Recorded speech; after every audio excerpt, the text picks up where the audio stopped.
cette journée Datarama, donc la 8e édition, une journée dédiée à aux enjeux de la visualisation de données pour des praticiens qui sont d'origine et de pratiques variées, à la fois des chercheurs, des designers, journalistes, infographistes. Enfin, on a vu ce matin une présentation assez variée, hein, puisque ce matin on a pu entendre déjà Sergio Estella qui est designer dans une entreprise espagnole. Il nous a parlé de Visuality, donc vous pourrez aussi aller voir son site. On a eu Thomas Baudel de la R&D, directeur de la recherche chez IBM. Et puis on a fini la matinée avec un duo qui était le duo Clara Delberto Jules Grandin, donc des infographistes respectivement au Point et aux Échos.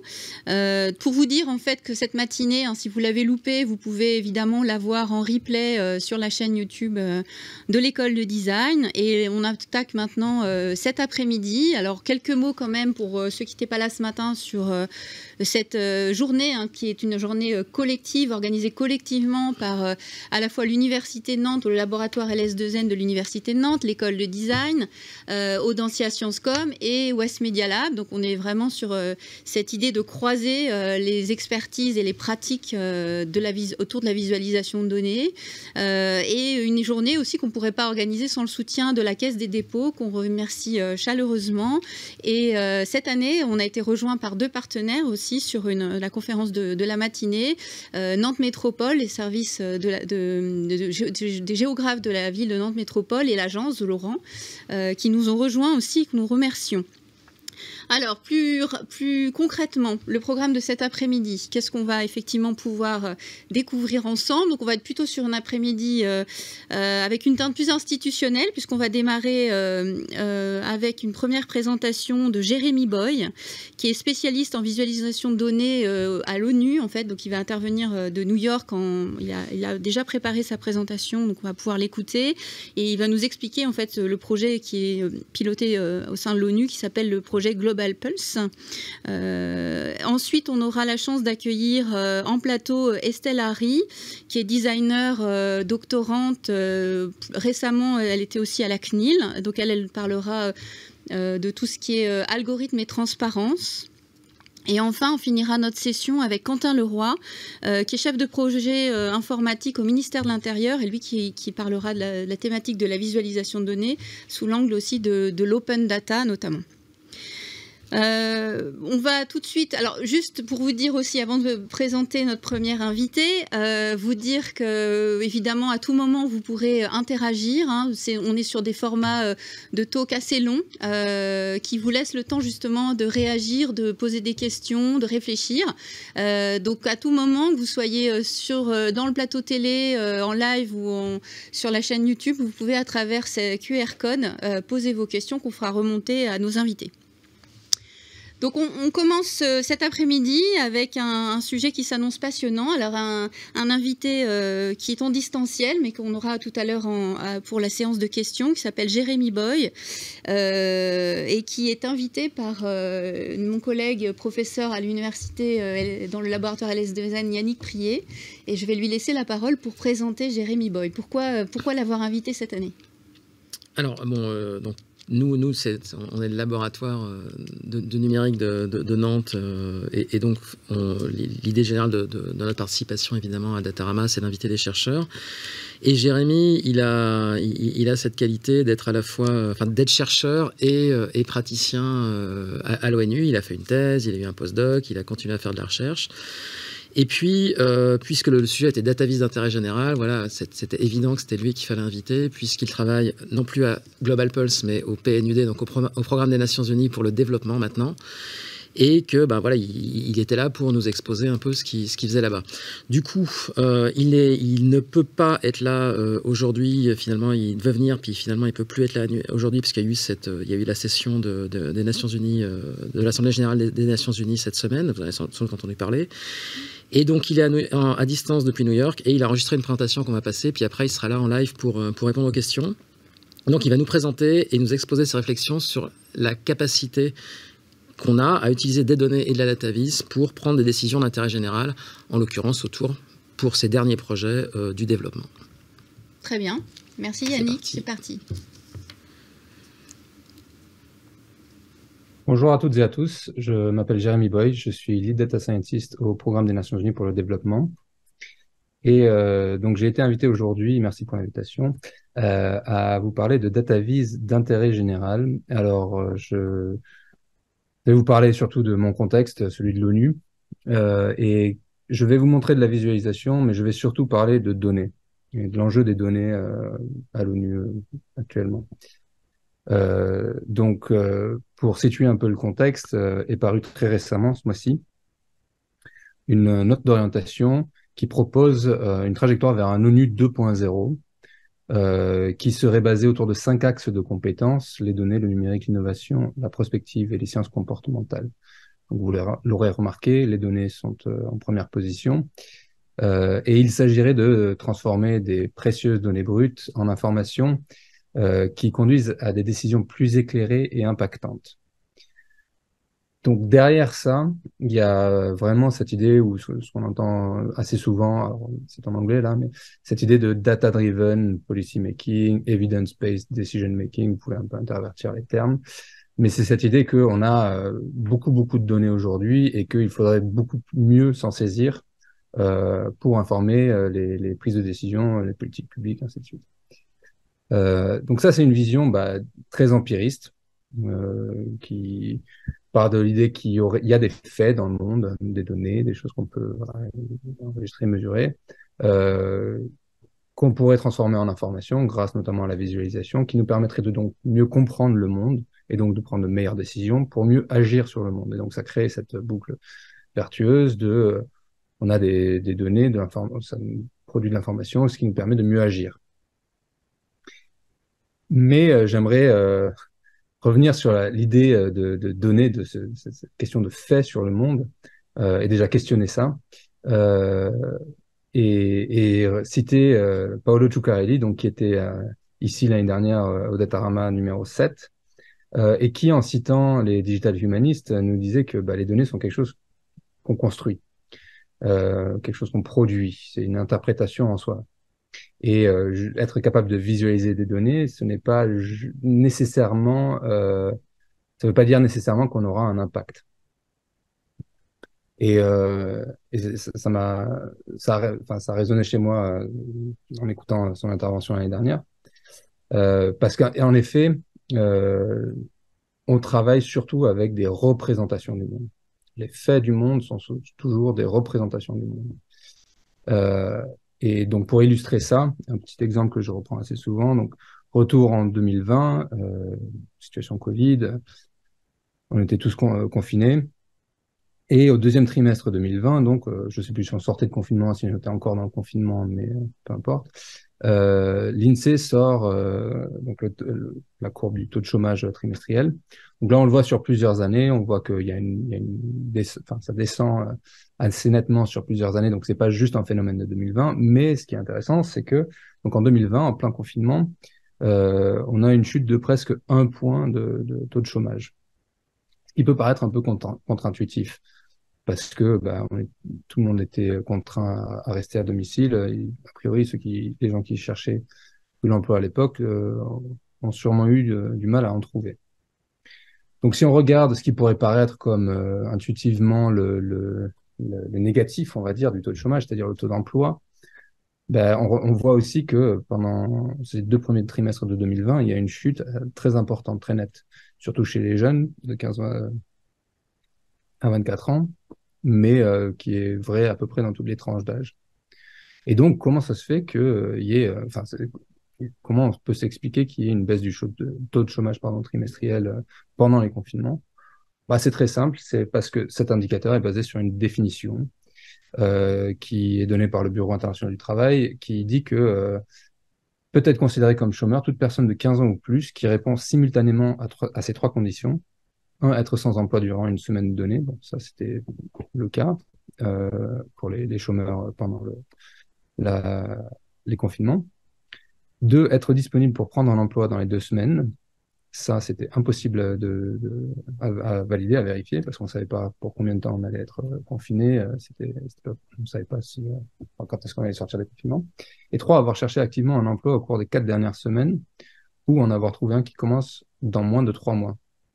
Et idem, quand le confinement dure plus de 4 semaines, on n'a pas forcément pu chercher du travail ces 4 dernières semaines. Donc,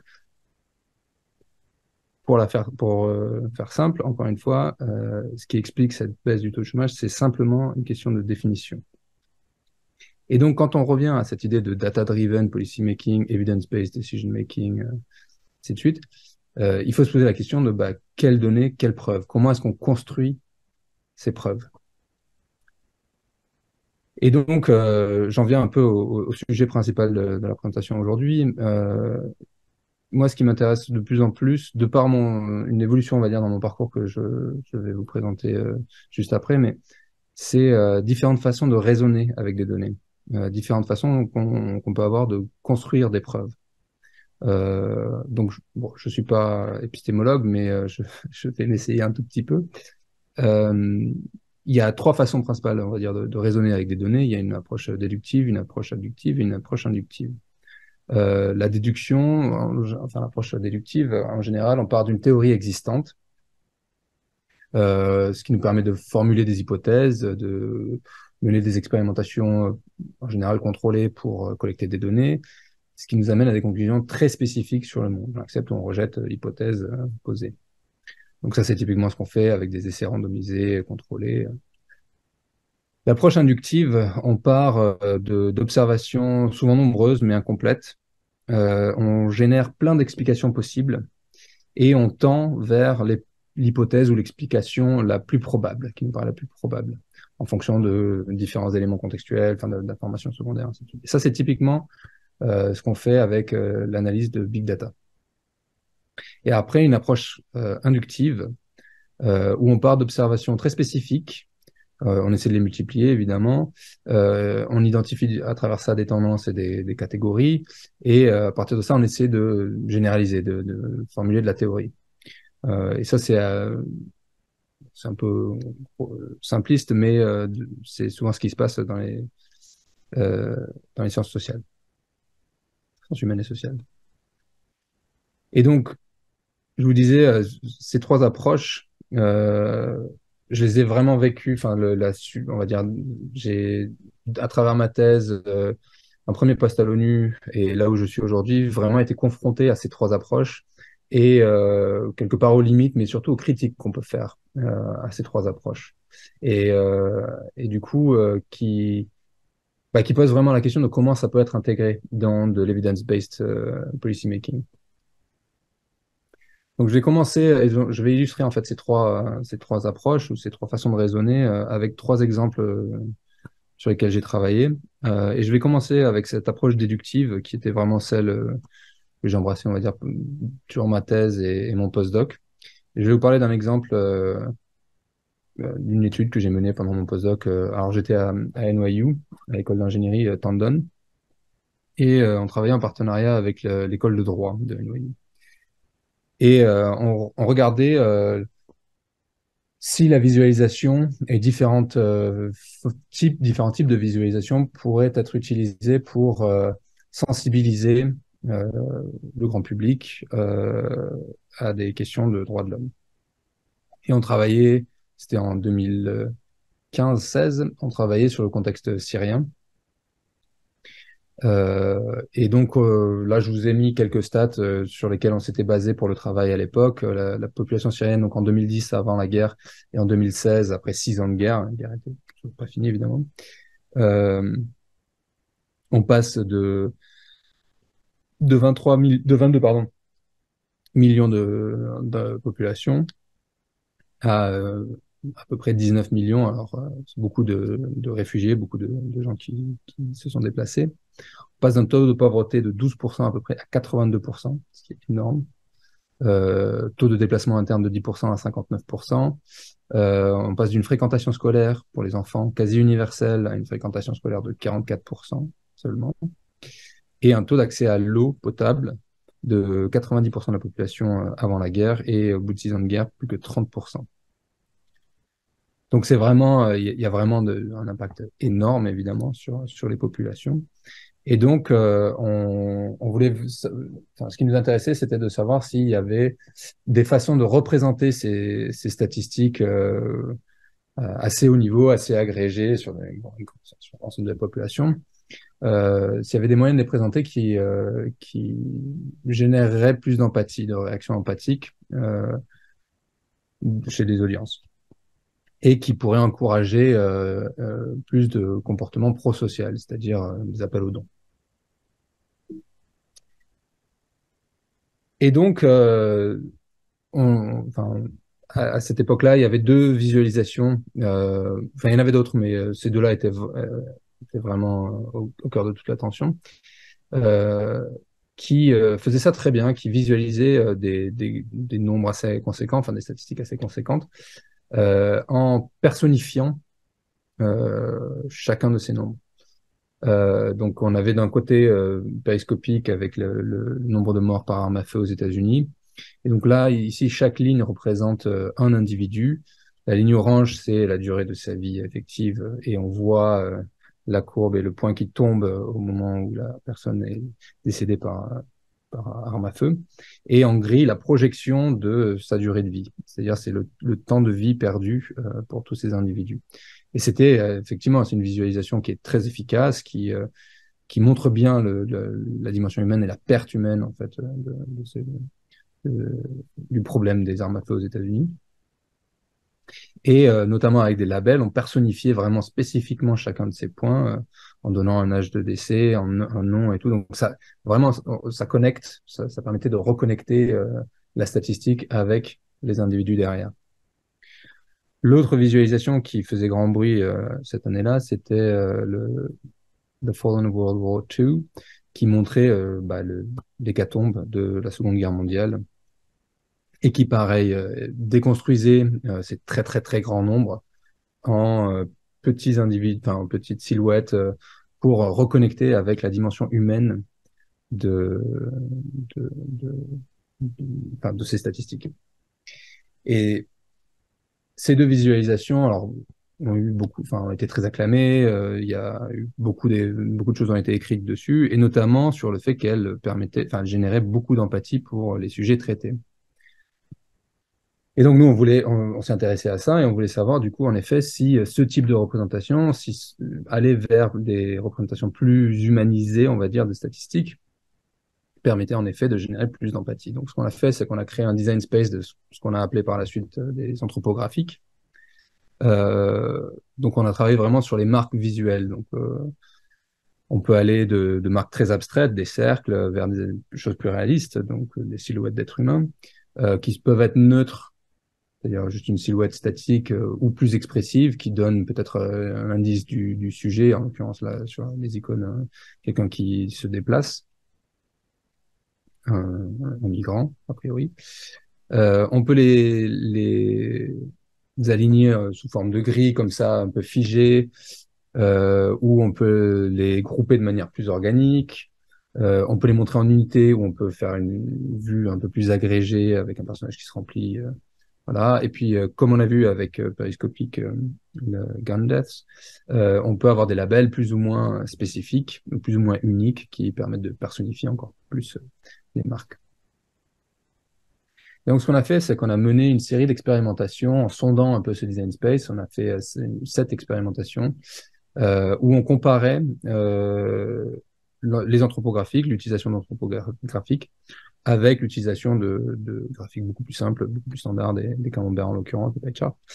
Et ce qui nous intéressait, c'était de voir si ça générait donc plus de réactions empathiques, si ça augmentait l'empathie, et si ça incitait à donner plus, à faire des dons pour les causes justement de soutien aux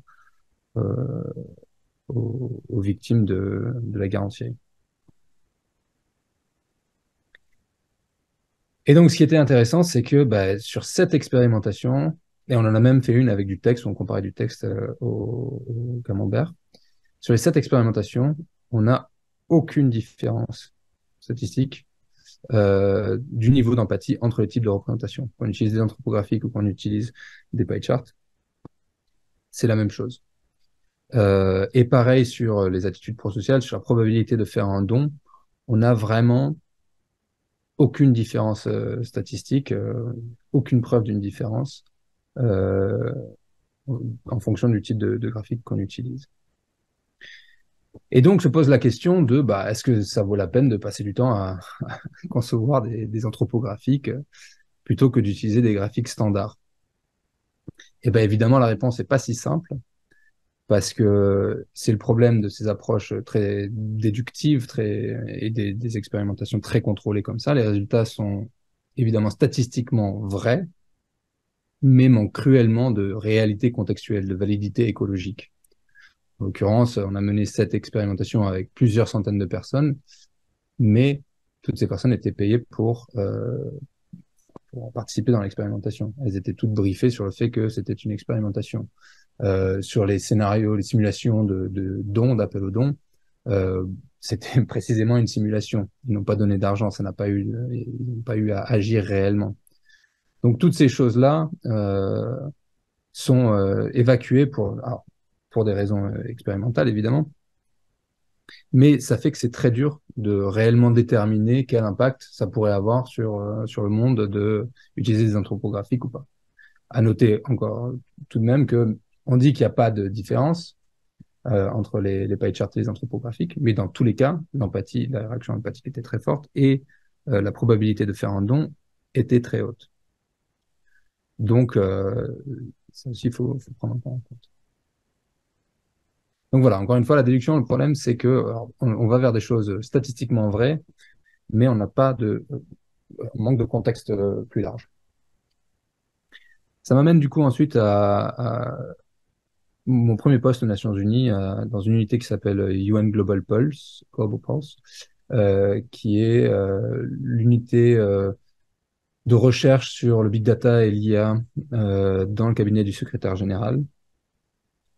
Et donc, ce qu'on faisait à Global Pulse, c'est que on explorait le potentiel de nouvelles sources de données, de big data, pour informer les différents piliers, les différents types d'opérations des Nations Unies. Les 3 piliers sont la paix, la sécurité, la diplomatie, le développement économique et social et l'humanitaire. Et donc moi, je travaillais beaucoup sur l'humanitaire, un peu en continuité de mon postdoc. Je travaillais, en l'occurrence, le projet dont je vais vous parler, on travaillait avec le Haut Commissariat pour les réfugiés, UNHCR. Et on regardait la situation en Turquie. Donc, pour le contexte, il y a eu un appel à projet lancé par une université à Istanbul qui avait monté un partenariat avec Turk Telecom, qui est un des fournisseurs de télécom principaux en Turquie. Et donc Turk Telecom donnait accès à tout un ensemble de ces données de télécommunication pour l'année 2017, dans lesquelles ils avaient réussi à séparer les nationaux turcs de ce que eux déclaraient comme les réfugiés syriens en Turquie. Et donc on savait en 2017 qu'il y avait 3,5 millions de réfugiés en Turquie, principalement des Syriens, et que, selon le HCR, selon le Haut Commissariat pour les réfugiés, 90% de ces réfugiés vivaient en dehors de camps. Et pour UNHCR, qui doit accompagner justement les réfugiés dans leur démarche, il y a 3 solutions durables. Ils prévoient 3 solutions durables: le rapatriement volontaire, la réinstallation dans un autre pays, ou l'intégration. Et vu que la majorité, encore une fois, des réfugiés étaient déjà dans la société civile, l'option la plus évidente, c'était de travailler à favoriser l'intégration des populations syriennes en Turquie. Et donc, on a fait tout un travail exploratoire de comment les données de télécommunication pourraient aider le commissariat pour les réfugiés à comprendre l'intégration des réfugiés, à mieux comprendre l'intégration des réfugiés en Turquie. Donc, je vais vous montrer un des rapports en ligne qu'on a fait à la fin de ce travail. Donc, on a travaillé avec ce qu'on appelle des Call Detail Records, des CDR. La façon dont ça marche, c'est tous, quand on utilise notre téléphone, quand on envoie un SMS, quand on appelle quelqu'un, l'information ou le signal est récupéré par une tour cellulaire qui l'envoie à la tour cellulaire la plus proche de la personne avec qui on est en train d'échanger, qui l'envoie du coup ensuite au téléphone de la personne avec qui on échange. La résolution de ça, c'est en gros, il y a une tour cellulaire à peu près tous les 50 mètres dans les espaces urbains denses. Ça peut aller jusqu'à plusieurs centaines de mètres dans les zones rurales, mais ça donne quand même une granularité assez fine pour connaître l'emplacement où les appels ou les messages sont envoyés, émis et reçus. Et donc, avec ces CDR, on peut faire deux choses principalement. Un, c'est regarder les échanges entre téléphones, c'est d'où appellent les gens ou reçoivent, où les gens, enfin les interlocuteurs reçoivent les appels.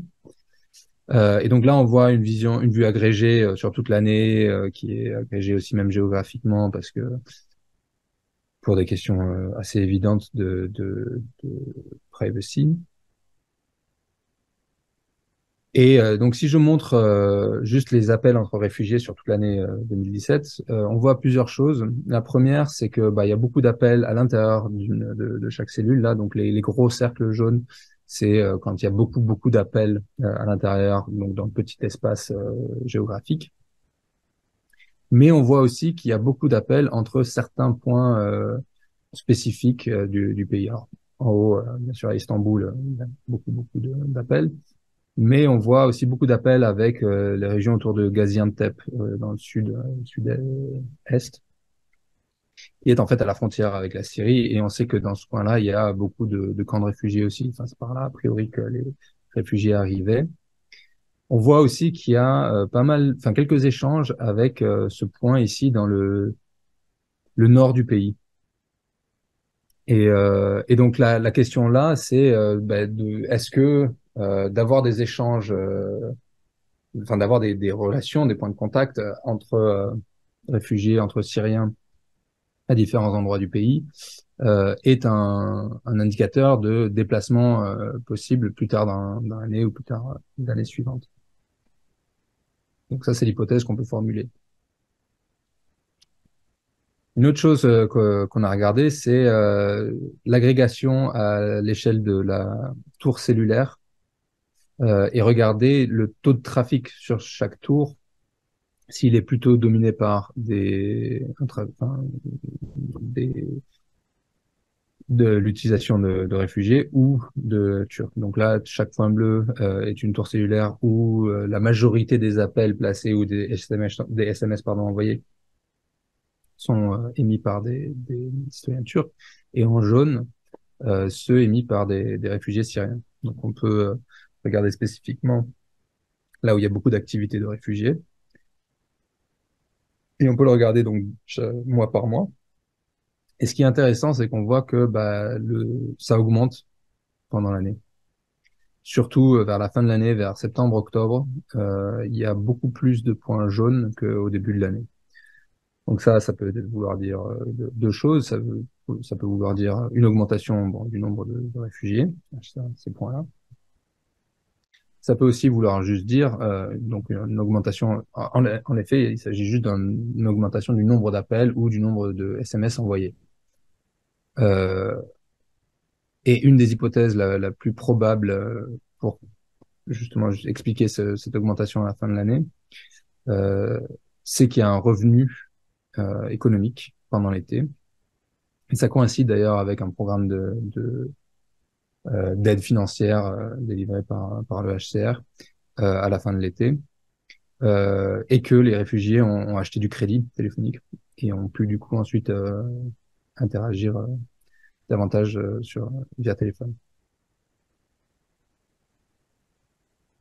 Et du coup, on peut regarder ça un peu plus finement encore, en regardant non seulement donc le trafic au niveau des tours cellulaires, là où sont émis les appels ou les SMS, mais là aussi où ils sont reçus. Donc, est-ce qu'il y a beaucoup de trafic entre tours cellulaires où c'est majoritairement syrien ou majoritairement turc?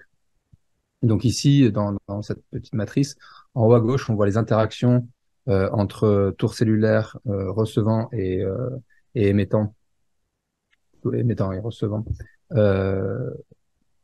beaucoup d'appels ou beaucoup de SMS de citoyens turcs. Et ici, en bas à droite, beaucoup d'appels et de SMS de réfugiés syriens. Donc, si on se concentre sur les tours qui sont principalement actives et dans l'envoi et dans la réception, actives de messages émis et reçus par les Syriens, on voit pareil que ça augmente beaucoup vers la fin de l'année. Et donc, ça semble un peu confirmer cette idée que il y a une source de revenus pendant l'été, alors soit par travail saisonnier, soit par l'aide justement investie par ou fournie par le HCR, qui fait que il y a beaucoup plus d'échanges entre Syriens à la fin de l'année. La deuxième grande chose qu'on peut voir avec les CDR, c'est la mobilité. Donc, si moi je place un appel depuis le bureau, ça va être pris par la tour cellulaire la plus proche. Si ce soir j'appelle à nouveau depuis mon hôtel, ça sera pris par une autre tour cellulaire et donc on pourra inférer un déplacement. Donc c'est une notion de mobilité assez discrète dans le temps, mais on peut identifier donc quand même du mouvement dans le pays, en l'occurrence. Donc si on regarde les mouvements des réfugiés spécifiquement, on voit qu'il y a quand même un peu de mouvement à travers tout le pays. Il y a beaucoup de mouvements à l'intérieur de cellules, ce qui veut dire qu'en fait les réfugiés se déplacent quand même en majorité peu. Ils n'ont pas un radius de déplacement très important. Mais ce qui est intéressant, c'est qu'on retrouve ce point ici au nord du pays, qu'on voyait tout à l'heure sur les appels. Et ça semble confirmer ou ça semble renforcer l'hypothèse que les gens vont appeler et ensuite se déplacer entre ces deux régions, entre Istanbul et cette région dans le nord.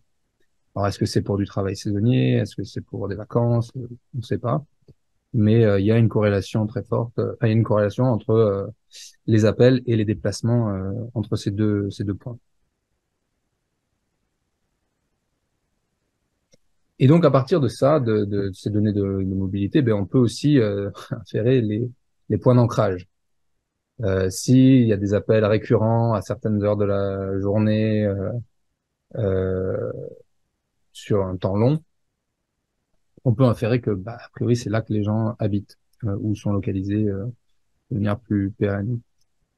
Et donc, à partir de ça, on peut reconstruire en fait des données de recensement. On peut recenser la population, enfin où est située la population syrienne dans le pays. Alors, on a quelques trous parce qu'on n'avait pas, le jeu de données était quand même partiel, on n'avait pas accès à toutes les données, mais on a quand même une assez bonne couverture. Et ce qui est assez impressionnant, c'est que certes, on a les données que pour les utilisateurs du réseau de Turk Telecom, mais ça corrèle assez bien avec les recensements nationaux faits par ailleurs. Et donc, ce qu'on regarde là, c'est une fois qu'on a des données de recensement, on peut mesurer des indices d'intégration, de ségrégation qui sont assez communs, notamment aux États-Unis. Donc là, ce qu'on a fait, c'est qu'on en a mesuré 3.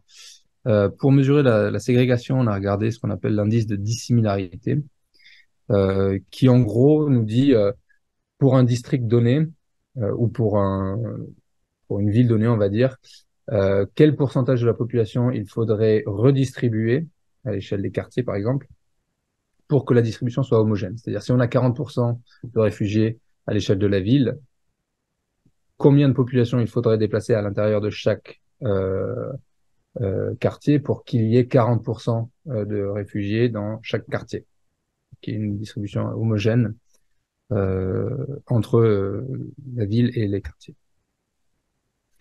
Donc, ce qu'on voit immédiatement là, c'est ça qui est assez intéressant, c'est que donc 0%, il faudrait déplacer 0% de la population. Donc, quand ça tend vers le rouge, c'est plutôt homogène. Quand ça tend vers le bleu, il faudrait déplacer toute la population.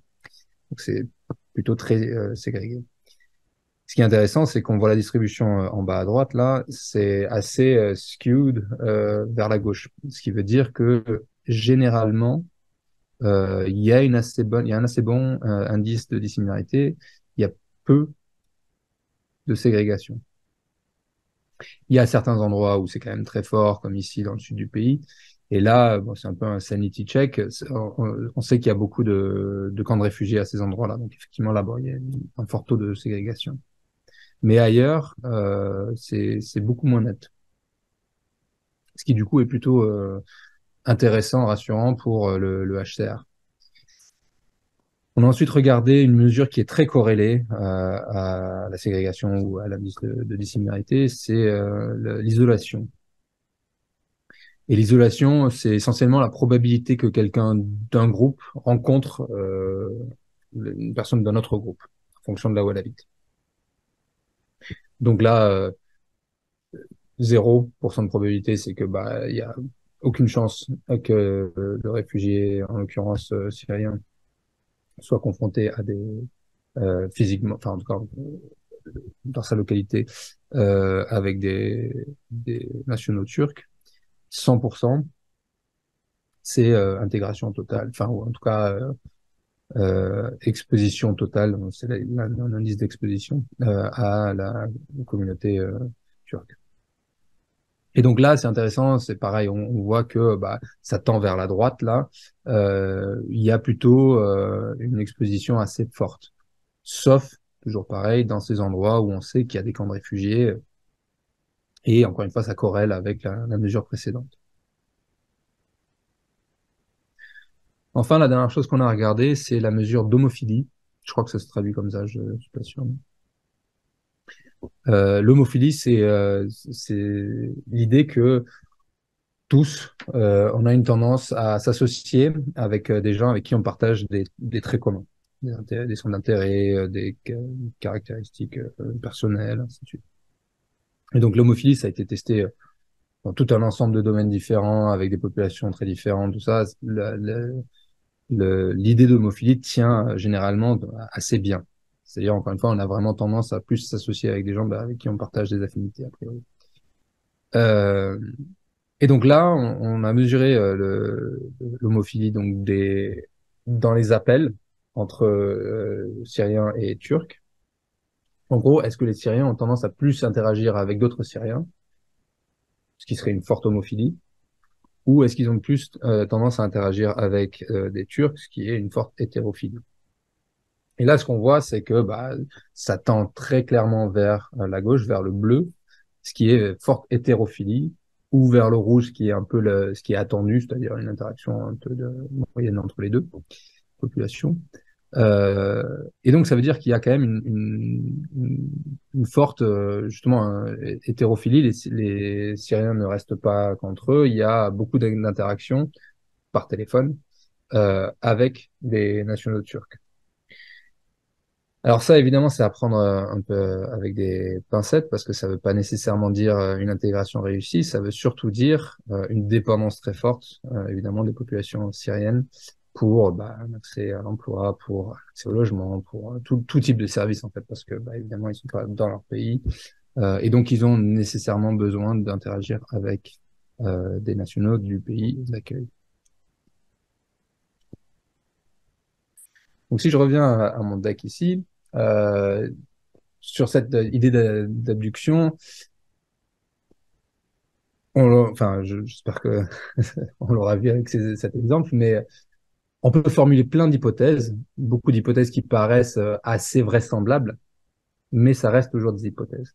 Et donc la difficulté avec cette approche abductive, cette approche big data, c'est que c'est a priori très facile à généraliser parce qu'on a beaucoup de données, et voire même c'est plutôt difficile de ne pas généraliser, mais c'est extrêmement difficile à expliquer ou à valider. On n'a aucune conclusion concrète, ou réelle de tout ce qu'on a avancé là. C'est les meilleures hypothèses qu'on puisse formuler basées sur ce qu'on sait par ailleurs d'interaction avec le HCR, de littérature déjà existante sur l'intégration des réfugiés syriens en Turquie. Donc voilà, encore une fois, très facile à généraliser, ou en tout cas difficile à ne pas généraliser, mais aussi très difficile à expliquer, à valider. Et ça, c'est principalement, enfin, une des choses qui est souvent mentionnée pour un peu évacuer cette approche, c'est la corrélation n'explique pas la causalité. Dans certains cas, la corrélation suffit. S'il s'agit justement d'être prédictif, bon, bah, on a juste besoin de savoir que s'il se passe ça, il va se passer ça derrière. Mais a priori, si on veut faire de l'evidence-based policymaking, on a plutôt intérêt à comprendre les causes profondes derrière, plutôt que de juste agir sur des corrélations. Donc ça, c'est un appel bon, ben, pour des méthodes plus mixtes. Ce que Kitchin appelle du data-driven science. Et ça nous amène donc aujourd'hui donc dans mon poste au PNUD, au Programme des Nations Unies pour le développement. Et je vais vous parler d'un travail qu'on a fait avec des partenaires à la GIZ, l'Université de Manchester et Global Pulse à Jakarta. Peut-être une petite note d'abord sur là où je suis au sein du PNUD. Donc, je fais partie d'un réseau qui s'appelle les laboratoires d'accélération, les accélérateurs labs. On a 91 labs dans 91 pays, mais travaillant avec 115 pays. Chaque lab est un peu le point d'entrée, on va dire, pour l'innovation, que ce soit avec les données, que ce soit avec les nouvelles technos, pour l'organisation.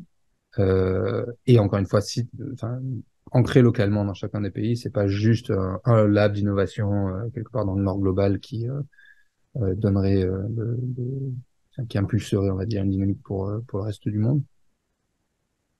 Et donc, chaque lab travaille vraiment très spécifiquement sur les enjeux nationaux, avec le reste de l'organisation, avec les partenaires du gouvernement.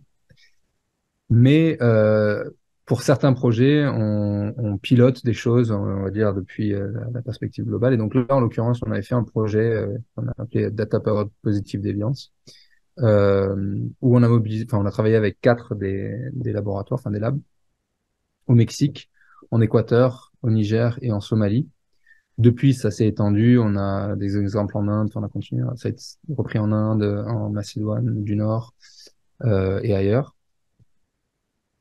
Et donc, on regardait un peu, on regardait différentes choses en fonction, encore une fois, des enjeux contextuels, des enjeux locaux. Et je vais m'attarder aujourd'hui spécifiquement sur ce qu'on a fait en Équateur, et où on regardait des pratiques d'élevage bovin qui respectent la forêt amazonienne, c'est-à-dire qui ne nécessitent pas de couper de la forêt pour maintenir les activités agricoles des éleveurs sur place. Donc, pour vous expliquer un peu le Data Powered Positive Deviance, d'abord, qu'est-ce qu'est l'hypothèse de la déviance positive? C'est l'idée que dans chaque communauté, il y aurait des individus ou des groupes qui, de par leur comportement, de par leurs attitudes, s'en sortiraient mieux que leur père. En ayant par ailleurs accès aux mêmes ressources, en étant contraints par les mêmes variables structurelles, ils ou elles s'en sortent mieux. Parce qu'ils mettent en place des pratiques différentes, innovantes, on peut dire, qui leur permettent de mieux performer, on va dire. C'est pas très joli comme terme, mais sur certaines choses désirables. Donc l'exemple assez typique ou qui revient assez souvent, c'est celui en Asie du Sud-Est d'une ONG qui s'appelle Save the Children, qui dans les années 90 cherchait à résoudre des problèmes de malnutrition chronique. Et donc, ils ont envoyé des chercheurs, des ethnographes, passer du temps dans plusieurs villages. Et ce dont ils se sont rendus compte, c'est que il y avait donc certains enfants qui ne souffraient pas de malnutrition, et ils ont exploré la question, et ils se sont rendus compte que les mères aller dans les rizières, récolter des petites écrevisses, des petits crabes, des jeunes pousses de plantes, et qu'elles mettaient ça dans l'alimentation des enfants. Et traditionnellement, toutes ces choses étaient considérées comme impropres à la consommation des enfants, ce qui fait qu'elles n'étaient pas justement données à manger. Et s'apercevant de ça, donc ce qu'a fait l'ONG, c'est qu'elle a mis les mères qui avaient ces pratiques-là au centre de l'attention, en montrant bien que ces pratiques-là permettaient de réduire le taux de malnutrition des enfants. Et grâce à ça, justement permis de passer à échelle ces bonnes pratiques. Et donc vraiment, l'idée centrale de l'hypothèse de la déviance positive, c'est cette idée que c'est important de regarder les outliers, c'est important de regarder ce que font les gens à la marge. Et donc l'approche data powered là-dedans, avec l'exemple que je viens de mentionner, qui est typique, ça demande beaucoup de temps, beaucoup de ressources, d'aller faire des études ethnographiques longues dans potentiellement beaucoup de villages pour essayer de comprendre les endroits où il y aurait des déviances positives, ainsi de suite. Et donc, nous, ce qu'on voulait savoir, ce qui nous intéressait d'explorer, c'était si avec des données nouvelles, des nouveaux types de données, du big data, on pouvait faire un effet d'entonnoir. Donc, regarder beaucoup de samples, enfin, un sample très large de population au départ, pour ensuite rétrécir donc se cibler des déviants positifs potentiels qu'on verrait dans les données secondaires, pour ensuite aller sur le terrain, enquêter, valider que ce sont bien des déviants positifs, et pour comprendre, corrélation causalité, comprendre pourquoi ils sont réellement des déviants positifs. Qu'est-ce qui dans leur pratique ou leur comportement fait que ils ont des meilleurs rendements agricoles ou en l'occurrence avec le projet en Équateur ne contribuent pas à la déforestation de l'Amazone. Et donc encore une fois, spécifiquement sur le cas de l'Équateur ici, ce qui nous a intéressé, c'était d'apprendre à diffuser les bonnes pratiques d'éleveurs bovins dont l'activité ne nécessitait pas de déforestation. Alors, d'éleveurs bovins qui évidemment sont en bordure de forêt amazonienne. Donc on s'est concentré sur deux comtés en Équateur, un dans le nord, un plutôt dans le sud. Et initialement, on regardait donc à peu près 11 000 élevages bovins en bordure de forêt amazonienne. Ce qu'on a fait, c'est qu'on a modélisé. Alors déjà, on a généré pas mal on a dû générer pas mal de cartes de couverture terrestre parce qu'il y avait des trous dans les données. On voulait regarder entre 2015 et 2020. Et donc, on regardait le taux de déforestation annuel sur chacune des parcelles en fonction des données cadastrales. Et donc, ce qu'on a fait, c'est qu'on a modélisé un peu le taux de déforestation attendu en fonction de variables structurelles de chaque élevage, de chaque ferme.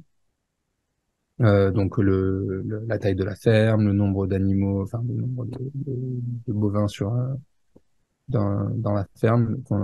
C'était là une approximation basée sur les données de vaccination des animaux, des données économiques des fermiers, ainsi de suite. Donc on a essayé de modéliser quel serait le taux de déforestation sur ces 5 années pour toutes les fermes en fonction, encore une fois, de tous ces facteurs. Et ensuite, on a regardé l'écart, les résidus entre ce qui s'est réellement passé, le taux de perte de couverture forestière sur les parcelles, face à ce qui aurait dû se produire, une contrefactuelle. Ce qui nous a amené du coup à identifier 53 déviants positifs potentiels dans ces deux comtés. Et ensuite, il s'agit d'aller sur le terrain pour valider si effectivement ces 53 étaient bien des déviants positifs. Donc la validation sur le terrain s'est faite en 2 temps. Dans un premier temps avec des experts un peu intermédiaires qui ont pu nous indiquer effectivement quelles parcelles étaient. D'ailleurs, certaines n'étaient en fait plus des fermes. Donc on les a sortis du lot. Et nous orienter vers voilà des agriculteurs à interviewer. Et donc il y a eu une enquête vraiment très qualitative pour le coup sur le terrain avec 18 éleveurs, 12 dans un des comtés et 6 dans l'autre. Et ces éleveurs, dans le sampling qu'on a fait, n'étaient pas tous des déviants positifs potentiels parce que là il s'agissait de vraiment comprendre qu'est-ce qui différenciait des déviants positifs de non déviants positifs.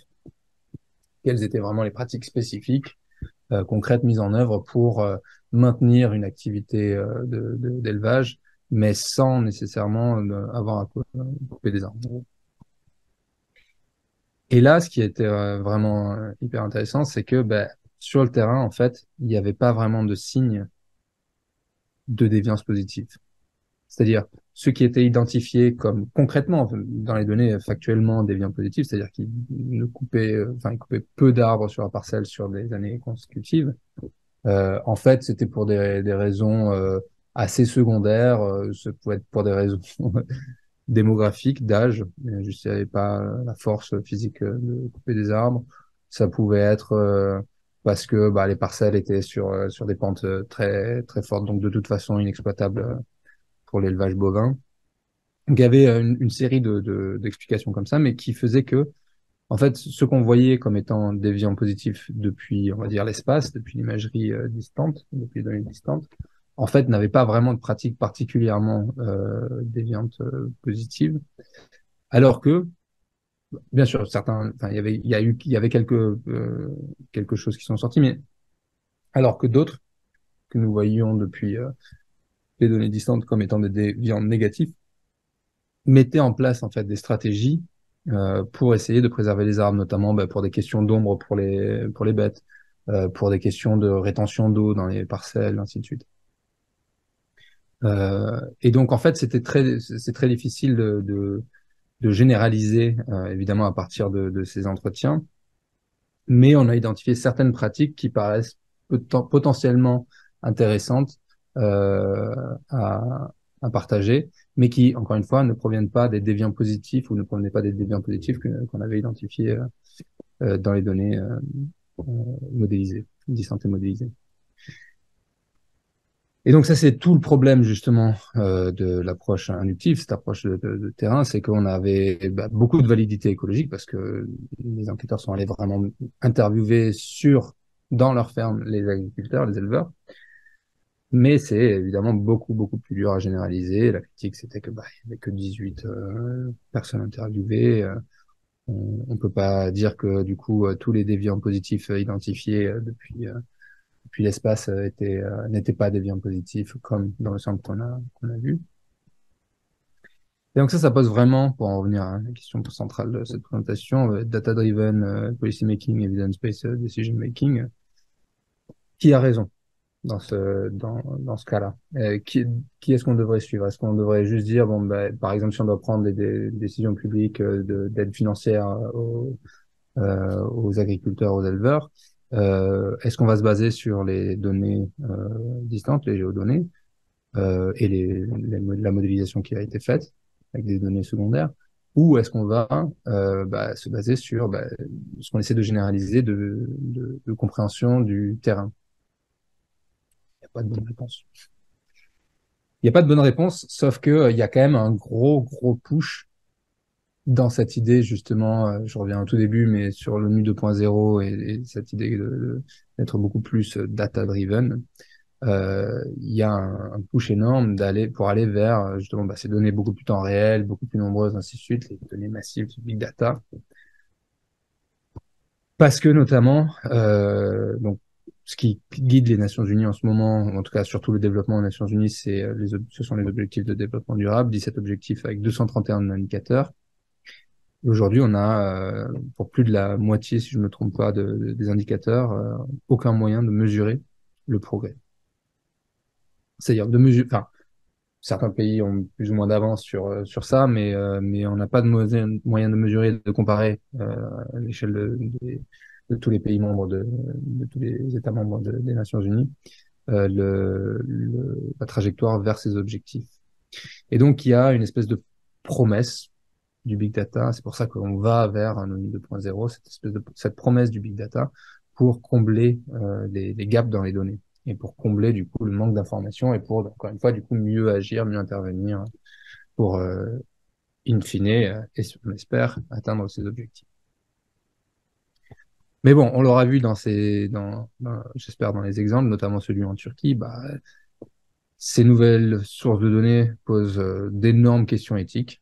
parce qu'elles sont collectées auprès de populations directement sans nécessairement qu'elles soient au courant.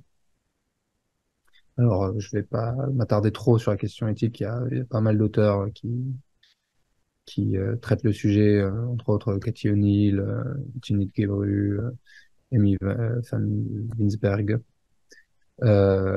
Mais souvent, ces questions éthiques sont traduites, on va dire, sur le volet légal, sous l'angle de la protection des données personnelles. Alors, en Europe, on a le RGPD, la Réglementation générale sur la protection des données, mais ça couvre pas tout quand même, la protection des données personnelles. L'autre problème qu'on a, du point de vue de l'organisation publique, de la grande organisation comme l'ONU, c'est que on est habitué à un pipeline assez traditionnel, enfin le pipeline de données institutionnel, où en gros l'institution va avoir une idée, enfin une question plutôt, va faire des surveys, faire des enquêtes auprès de populations, ce qui va générer du coup des données, ce qui va permettre à l'organisation de a priori prendre acte sur cette information, cette boucle vertueuse que je montrais au début. Là, les données sont collectées, stockées et appartiennent, et en plus sont utilisées par l'institution publique.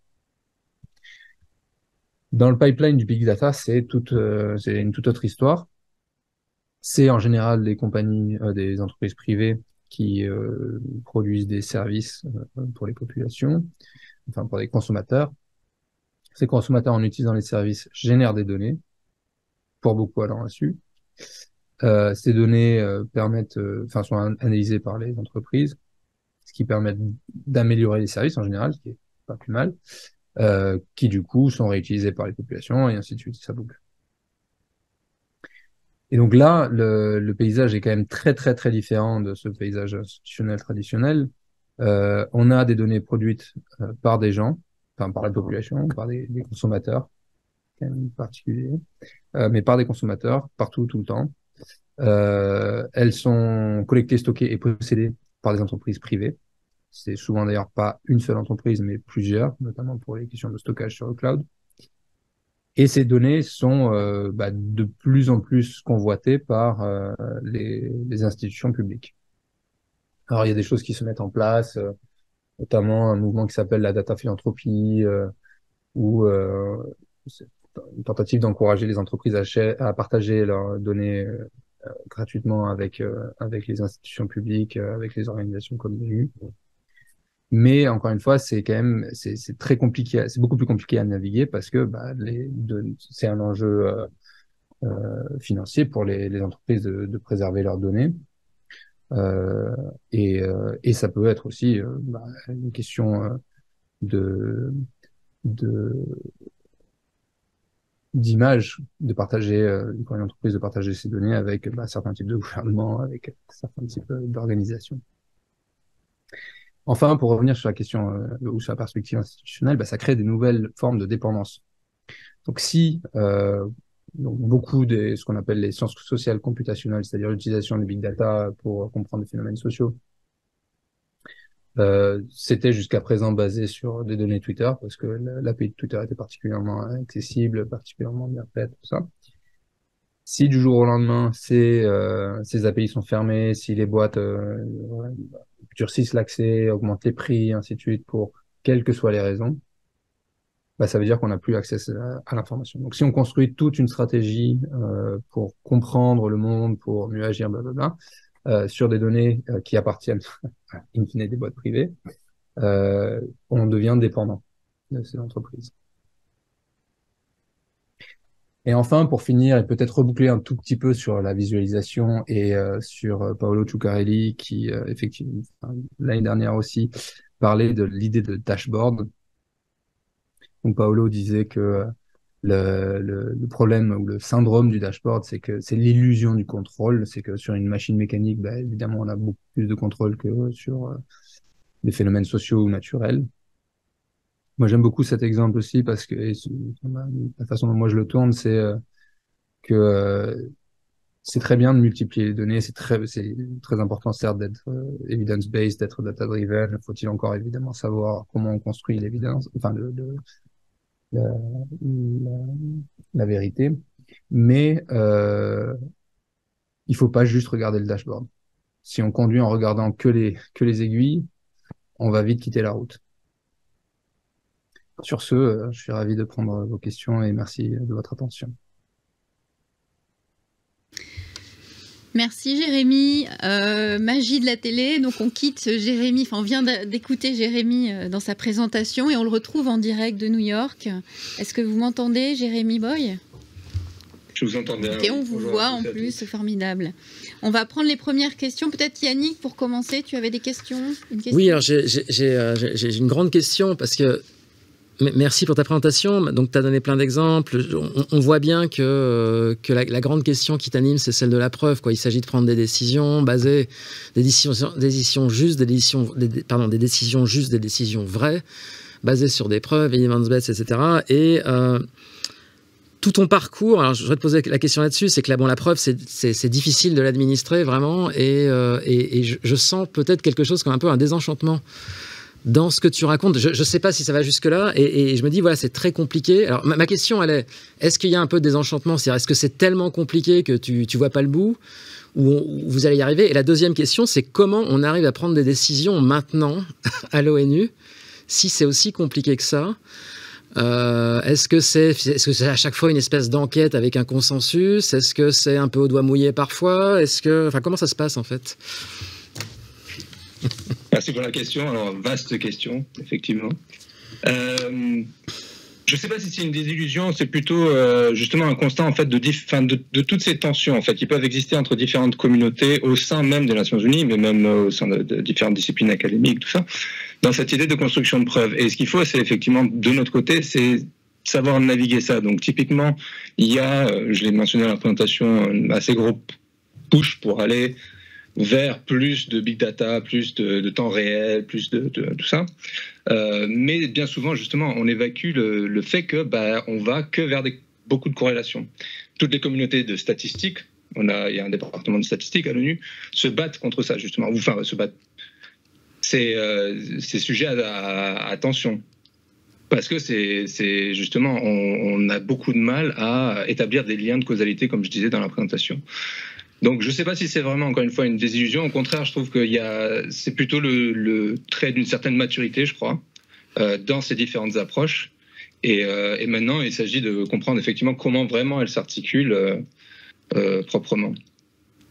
Sur la façon dont les décisions sont prises, alors ça, c'est, comment dire en anglais, a little bit above my pay grade. C'est un peu au-dessus de moi, mais plutôt sur la question des données là-dedans, quoi, déjà. Comment les décisions sont prises à partir de données? Ouais, c'est. Quel est le rôle des données dans les décisions actuellement, quoi? C'est à peu près partout. C'est alors, ce qui est compliqué à déconstruire, même dans la question là, et c'est peut-être un peu le sujet de ma présentation aussi, c'est qu'est-ce qu'on entend par données. Bien souvent, les décisions vont être prises plutôt sur un ensemble de constructions, donc ça va être et des rapports et des articles scientifiques et un ensemble de choses. L'idée que des dashboards amèneraient directement des decision makers, des décisionnaires à agir est un peu fabulée, à mon avis. Enfin, en tout cas, de ce que j'observe. Encore une fois, il y a plusieurs étages jusqu'à la prise de décision et c'est par... on va dire, construction progressive de ce qu'est la preuve, justement, qu'on arrive à prendre des décisions. Est-ce que ça répond à ta question? Oui. Je pourrais relancer, comme tu veux. Je ne sais pas s'il y a des questions dans la salle. Il n'y a pas de main qui se lève. Ça reste calme. Parce que du coup, la question, moi, ma réflexion, c'est que la question du dashboard, elle est liée à la question du rythme de la décision, quoi. C'est-à-dire que si tu dois tous les ans faire un rapport sur les indicateurs du développement humain, bon voilà, tu n'as pas besoin d'un dashboard numérique généré automatiquement, tu as juste besoin de faire un rapport, quoi. Tandis que si tu dois prendre une décision tous les jours, évidemment que le dashboard, il doit être là parce que il n'y a pas le choix. Tous les jours, on ne fera pas le rapport, on n'aura pas le temps de compiler. Il va falloir automatiser. Donc je me demande, je pense qu'il y a quand même un lien là-dedans. Donc du coup, est-ce que ça sert finalement, est-ce que ce que vous voulez faire, ça sert à remplir le rapport tous les ans, ou ça sert à essayer de faire du pilotage un peu plus rapide peut-être, ou un peu plus agile? Bien sûr. Bien sûr. Je reviens sur ce que je disais. C'est encore une fois, ça dépend. Alors, je disais, ça dépend de ce qu'on appelle les données, ça dépend de ce qu'on appelle les decision makers aussi, et ça dépend du coup de comment est-ce qu'on passe de données à décision, pas juste dans l'esprit d'un individu, mais dans le fonctionnement d'une organisation. Il y a des gens évidemment qui travaillent avec des données tous les jours partout au sein de cette organisation, que ce soit des données terrain qui remontent, que ce soit des données quantitatives, qu'elles proviennent de big data, que ce soit des données plus statistiques, ainsi de suite. C'est clair et beaucoup de gens s'en servent. Peut-être un exemple de quelque chose qui semble marcher assez bien. Il y a un partenariat avec une entreprise qui s'appelle Dataminer. Donc eux, ce qu'ils font, c'est de l'analyse de réseaux sociaux pour détecter des événements. Donc on peut configurer, il y a toute une taxonomie de différents types d'événements. Ce qu'ils font, c'est des pushs par email. Il y a un dashboard, il y a toute une partie, on va dire, sur desktop, sur ordinateur, où on peut configurer, où on peut monitorer sur une carte, très bien. Mais d'observation, ce qui marche le mieux pour ce type de produit-là, en tout cas, c'est la notification par téléphone. D'accord. Moi, il y a quelque chose qui m'a intéressée sur... Enfin, je ne suis pas te couper dans ta partie, mais quand vous avez effectivement essayé de comparer la différence entre les bar chats et les infographies qui pourraient plus engager et à inciter les gens à aller vers un appel aux dons, et on s'est rendu compte, ce que vous racontiez dans les résultats, c'est que finalement, il n'y avait pas de différence notable entre les deux présentations, mais avec cette limite finalement qu'on était loin de la réalité, donc hors contexte. Et c'est vrai que ce que j'avais comme réflexion, je me dis, il y a quand même une dimension aussi très émotionnelle finalement que nous apporte la data visualisation sur ce genre de thématique. Et donc du coup ça c'est pas quelque chose, vous n'aviez pas de moyen de le tester en fait, c'est-à-dire que j'avais presque le sentiment que ce test il n'était pas complet, au sens où quand on n'arrive pas à générer l'émotion qui va avec la data vise, c'est peut-être ça aussi le début de l'explication de l'absence de différence entre les deux propositions. Merci pour la question. Alors, si je la comprends bien, je vais essayer je vais revenir sur les résultats même de cette expérimentation. Les résultats ne montrent pas qu'il n'y a pas d'effet. C'est-à-dire dans tous les cas, et je pense que en fait ce qu'on a observé, c'est plutôt à mon avis un seuil haut de niveau d'empathie, parce que le sujet en lui-même, quoi. Donc c'est pas parce qu'il n'y avait pas de différence entre les pie charts et les anthropographiques que les anthropographiques n'avaient pas d'effet. Donc ça c'est déjà une distinction importante. Après, encore une fois, avec les limitations que j'essaie de mettre en avant, on ne sait pas ce qu'on n'a pas testé effectivement, et ça mériterait beaucoup d'autres expérimentations. Il y a d'autres chercheurs qui ont exploré un peu effectivement le sujet des anthropographiques depuis ce papier. Mais ça vaudrait la peine effectivement d'explorer dans des conditions plus réelles, c'est-à-dire sans exposition a priori au sujet, sans être prompté à regarder, justement à lire, à interagir avec ces graphiques de prime abord. Est-ce que les anthropographiques amènent justement, attirent l'attention, attirent la curiosité davantage que des graphiques plus standards? Est-ce que sur des sujets qui sont effectivement moins émotifs, qui sont moins graves, on pourrait observer effectivement des différences plus fortes? Là, encore une fois, je pense qu'on était sur un seuil haut en fait de réponse émotionnelle, quoi. D'accord. Juste peut-être pour relancer sur cette question, pourquoi vous n'avez pas juste testé les dons? C'est-à-dire à partir du moment où tu étais à peu près au bon endroit pour mettre pour changer en fait ce que les gens voyaient sur une campagne de dons, peut-être que c'est les dons qui auraient été la mesure immédiate et totale finalement, ou au moins les clics pour aller donner, enfin on peut en imaginer plusieurs. Alors, on l'a testé, mais de façon expérimentale, donc en simulation. Donc là, je vous ai montré deux graphiques de résultats, et on demandait les deux, toute la partie sur empathie, mais on demandait deux choses. Dans un premier temps, on demandait la probabilité de faire un don sur une échelle de Likert. Est-ce que vous êtes très probable de faire un don en fonction de interaction entre histoire et type de représentation qu'on avait randomisé pour voilà. Et ensuite, on demandait à la toute fin de on disait, vous avez $10 à donner à une des deux histoires et encore une fois interaction avec le graphique. Et donc c'était un choix binaire d'allouer $10. Et ce qu'on trouve là, c'est à peu près pareil. Il n'y a aucune différence vraiment significative entre le type de graphique. C'est plutôt sur... Enfin, l'hypothèse que moi j'ai à la fin, donc encore une fois, il y a cette question de seuil haut et il y a pardon, j'ai perdu la pensée là. Seuil haut. Ouais. Don. Bref, tout ça pour revenir sur la question des dons, ce que je disais dans la présentation aussi, mais que c'est fictif. Donc effectivement, peut-être que si on refaisait l'étude aujourd'hui dans des conditions réelles où on demandait aux gens de réellement donner de l'argent, peut-être qu'on verrait des choses différentes. Je me demande d'ailleurs s'il n'y a pas des grandes associations qui ne font pas du A/B testing de ce type-là. Il y a des chances d'ailleurs. Je ne suis pas sûr que derrière il y a des publications ou même qu'on le dise, mais pourquoi pas à la limite, hein, ça c'est très imaginable quoi, s'il y a les moyens. C'est probable, oui. Peut-être s'arrêter là. On va s'arrêter, mais une question plus pour visualiser aussi la façon dont vous travaillez, Jérémy. Combien de personnes travaillent dans la visualisation de données sur les programmes de l'ONU?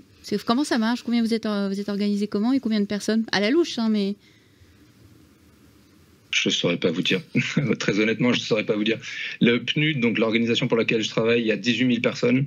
Il y a une 130aine à peu près de bureaux pays, donc des gens dans chaque pays. Dans chaque pays, il y a un bureau com qui, a priori, a quelqu'un qui sait gérer des données, les représenter d'une certaine manière, plus ou moins bien, avec plus ou moins d'expérience de design, mais... Ça, puis il y a un bureau com central où ils ont des gens qui le font. Il y a un bureau statistique. Il y a dans notre équipe, nous on est donc dans l'équipe globale, la mienne on est 3, mais dans le réseau que je vous montrais de 91 labs qu'on a, il y en a bien 50 ou 60 qui savent faire au moins de la visualisation de base sur Excel, qui produisent des visualisations. Donc voilà, c'est du monde, mais je ne saurais pas vous donner un nombre exact. D'accord, merci. Merci pour ces précisions. On vous remercie infiniment, Jérémy, d'avoir été avec nous en direct de New York pour répondre à ces questions et puis avoir partagé ce temps dans le cadre de Datarama. Donc merci beaucoup. On espère peut-être vous accueillir prochainement, la prochaine édition à Nantes. Pourquoi pas venir nous visiter. Et on va enchaîner avec notre prochaine invitée qui est Estelle Harry. Estelle Harry, elle est designeuse, doctorante. Elle travaillait précédemment en fait à la CNIL, Commission nationale de l'informatique et des libertés. Et elle vient nous parler d'algorithmes et de transparence.